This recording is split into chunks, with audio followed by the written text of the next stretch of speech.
Di akhir Agustus 2025, Indonesia meledak dalam gelombang kemarahan.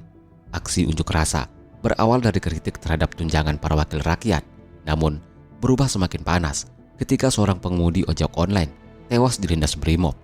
Di tengah kemarahan publik yang memuncak, nama salah satu anggota DPR, Ahmad Sahroni dari Partai Nasdem, mendadak menjadi simbol kontroversi. Catat nih, orang yang cuman mental bilang bubarin DPR, itulah orang tolol sedunia. Ya, orang yang cuma bilang bubarin DPR itu orang tolol sedunia. Begitu ujar Sahroni pada 22 Agustus. Ucapan itu memicu reaksi keras, menambah bara demonstrasi yang sudah membara. Dan puncaknya, rumahnya di Tanjung Priok diserbu, dirusak, bahkan dijarah oleh rakyat yang marah dan merasa terlukai. Ini bukan sekedar kisah politisi dan gaya hidupnya. Ini tentang bagaimana kata-kata bisa menyulut api kemarahan rakyat. Dan bagaimana seorang wakil rakyat justru menjadi simbol tumpahan rasa sakit warga yang merasa tak lagi didengar.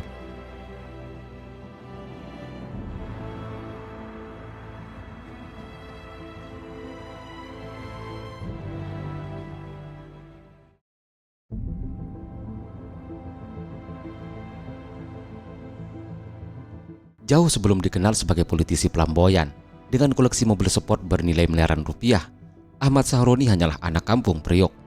Lahir pada 8 Agustus 1977, ia tumbuh di lingkungan keras, di mana banyak anak seusianya harus cepat belajar tentang arti bertahan hidup.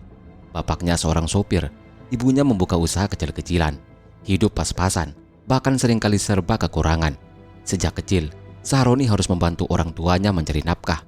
Ia pernah menjadi tukang semir sepatu, berjualan kue, hingga sopir. Baginya, setiap pekerjaan bukan sekadar mencari uang, tapi cara untuk membuktikan bahwa anak Priok tidak boleh menyerah. Saya hanya lulusan SMP, tapi saya tidak boleh kalah. Begitu kira-kira prinsip yang ia pegang. Titik balik datang ketika Sahroni mulai bekerja di perusahaan jasa keuangan. Dan dari sana, ia berani mengambil langkah, mendirikan usaha sendiri. Dari bisnis kartu kredit hingga rental mobil mewah, perlahan uang mengalir. Ia berhasil membuktikan kerja keras bisa mengangkat derajat. Dari jalanan Priok menuju jajaran pengusaha sukses di ibu kota. Perjalanan dari gang sempit ke gedung pencakar langit bukan hal mudah. Tapi bagi Ahmad Sahroni, setiap tetes keringat di masa kecilnya adalah fondasi, sebuah awal yang kelak membawanya ke dunia baru, panggung politik nasional.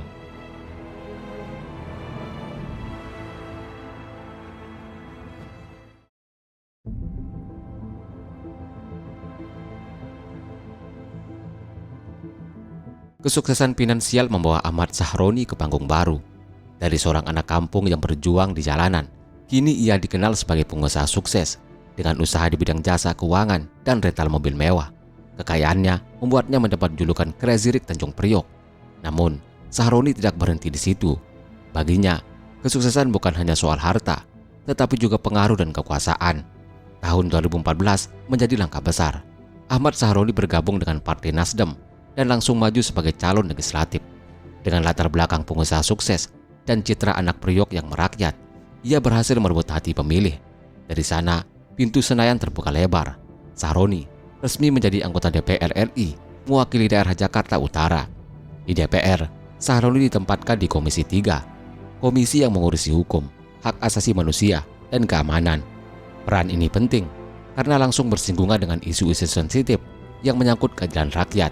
Sahroni dikenal sangat vokal, kadang tegas, kadang belak-belakan. Tak jarang, pernyataan-pernyataannya menjadi sorotan media.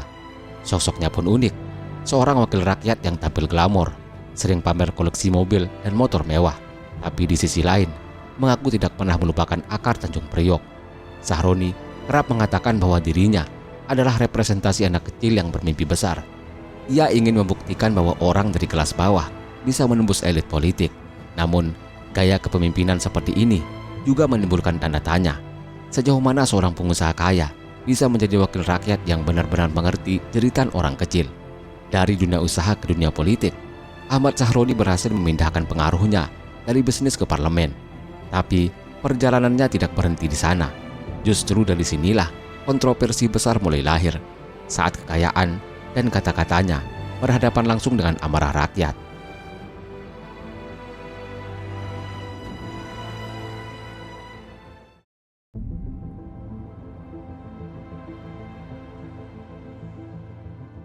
Seiring naiknya popularitas Ahmad Sahroni, sorotan publik terhadap gaya hidupnya semakin tajam.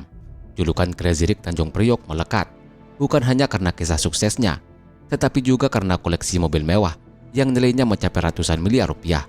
Dari Ferrari, Lamborghini, hingga Rolls Royce, semuanya terpapang jelas di media sosial. Sebagian masyarakat menganggap hal itu wajar, buah dari kerja keras sejak muda. Namun, tidak sedikit pula yang melihatnya sebagai ironi. Seorang wakil rakyat yang bergelimang harta, sementara jutaan warga masih hidup dalam kesulitan ekonomi. Perdebatan semakin keras ketika Sahroni kerap mengeluarkan pernyataan yang dianggap belak-belakan, bahkan kasar. Salah satunya pada 22 Agustus 2025 saat ia menyebut bahwa orang yang cuma bilang bubarin DPR itu orang tolol sedunia. Ucapan itu sontak menyulut emosi publik. Di tengah krisis kepercayaan terhadap parlemen, kata-kata Sahroni dianggap arogan, seolah meremehkan suara rakyat. Dampaknya segera terasa, gelombang protes semakin besar, dan puncaknya rumah pribadinya di Tanjung Priok diserbu, dirusak, bahkan dijarah massa. Bagi sebagian orang, insiden itu adalah bentuk hukuman sosial atas pernyataannya yang kontroversial. Tapi bagi yang lain, ini menunjukkan betapa rapuhnya hubungan antara rakyat dan wakilnya. Ahmad Sahroni yang dulu dielu-elukan sebagai simbol mimpi anak Priok, kini justru dipersepsikan sebagai lambang kesenjangan antara rakyat kecil dan elit politik. Gaya hidup mewah, ucapan kontroversial, dan amarah rakyat yang memuncak. Semua ini menempatkan Ahmad Sahroni di persimpangan antara menjadi inspirasi atau justru simbol jurang pemisah antara rakyat dan kekuasaan.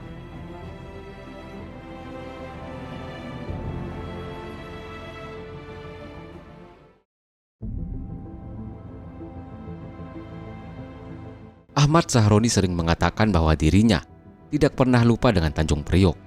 Ia menyebut bahwa dirinya adalah wajah anak Priok di Senayan. Dalam banyak kesempatan, ia menegaskan bahwa keberhasilannya adalah bukti bahwa anak kampung pun bisa menembus dunia bisnis dan politik. Sebuah narasi yang tentu menginspirasi. Namun, realitas tidak selalu sesederhana itu. Gaya hidup mewah yang ia pamerkan seringkali berseberangan dengan harapan rakyat yang menginginkan pejabat hidup sederhana. Kata-katanya yang tajam dianggap sebagian orang sebagai kejujuran tanpa basa-basi, tapi bagi yang lain justru bukti arogansi kekuasaan. Tragedi rumahnya dijarah menjadi titik balik dramatis antara simpati dan cemooh, antara inspirasi dan kekecewaan. Sahroni berdiri di persimpangan. Apakah ia akan terus dikenang sebagai simbol keberanian anak Priok yang berhasil mengubah nasib, atau justru akan diingat sebagai politisi yang gagal memahami denyut hati rakyat? Sebuah pertanyaan yang mungkin tidak bisa dijawab sekarang, tetapi hanya akan terungkap oleh waktu dan oleh pilihan sikapnya di masa depan. Ahmad Sahroni, seorang anak jalanan yang menembus Senayan, seorang pengusaha kaya yang masuk ke dunia politik, sekaligus sosok kontroversial yang kini menjadi sorotan bangsa.